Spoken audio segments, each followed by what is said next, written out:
ఇది తీసుకుని అటుపక్క తీసుకున్నాను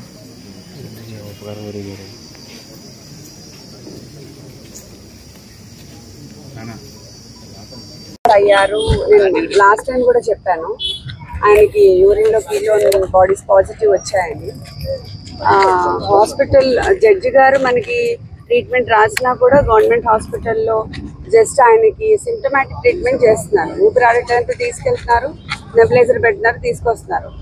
మళ్ళీ 3వ రోజు మళ్ళీ వెళ్ళాల్సి వస్తుంది, అదే రిపీట్ చేస్తున్నారు. సో ఆయనకి హైపాక్సియా ఉంది, ఆయనకి సిపాప్ మెషిన్ ఎయిడెడ్ బ్రీదింగే. జైల్లో కూడా ఇప్పుడు ఆ మెషిన్తోనే పడుకుంటున్నారు night. Post COVID he has problems with his breathing issues అనమాట. సో అదే అడిగాం ఇప్పుడు కూడా. ఆవిడ హయ్యర్ హాస్పిటల్కి రెఫర్ చేశారు జడ్జి గారు.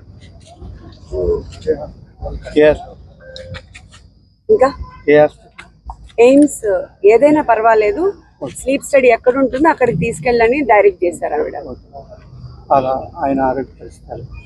ఆరోగ్యం అదే, వెయిట్ లాస్ ట్రెమెండస్ గా ఉంది. ఈరోజు చూస్తే ఆయన 85 ఉన్నారు. He was 105.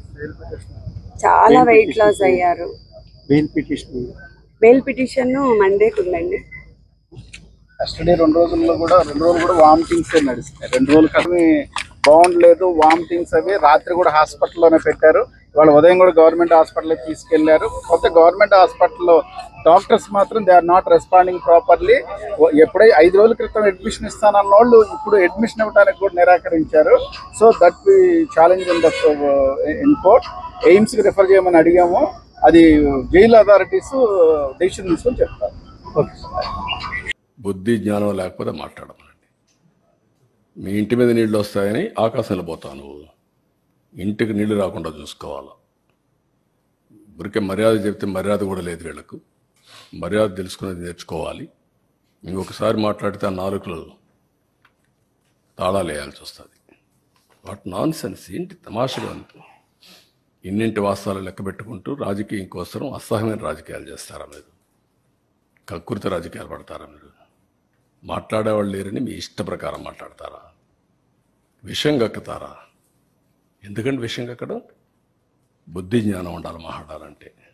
మీరు చేసిన ఏదో పనులకి మాటలో చెప్పాలంటే నేల మీద ముక్కు పెట్టి రాసుకోవాలి. మీరు తప్పుడు పనులు చేసి కొంచెం పాలిష్డ్గా మాట్లాడుతున్నాం.